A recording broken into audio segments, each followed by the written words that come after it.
ETFs.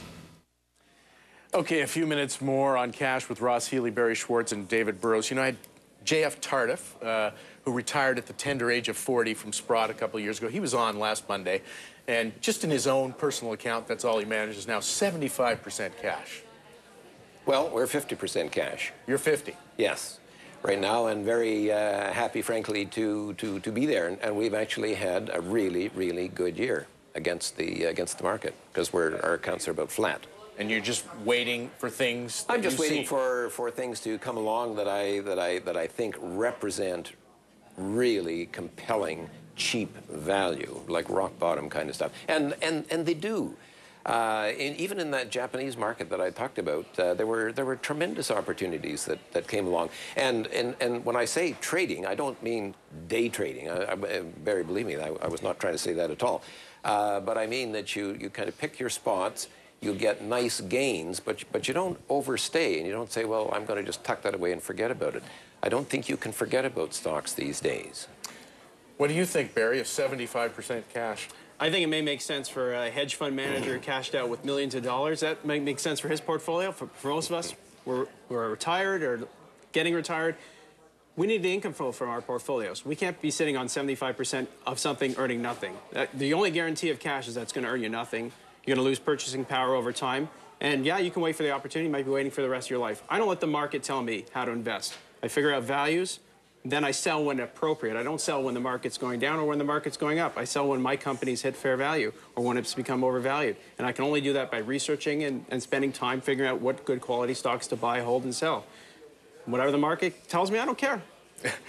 You're different, because you do care about the market tells you. I really do. In the period between 1966 and 82, there were 5 rallies of 35 to 50 to 70%, and there were that many declines of anywhere from 25 to 45%. You think you can time the market, but he doesn't these think you can. Howard, these are 2 to 3 year moves to the upside and 18 to 24 month moves to the downside.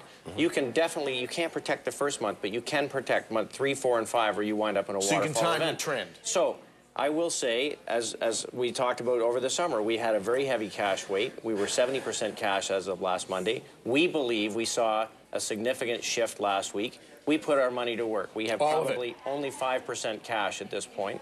And we believe we are into a fourth quarter rally that will have some substance. That's already had some substance in the last week.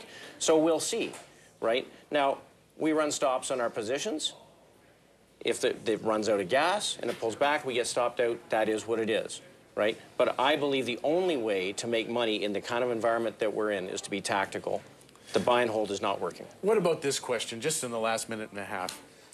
People pay you to invest their money, or as you say, not get them into trouble. The other axiom that we've heard over the years is that the best way to make money is not to lose money. Yes. Yes.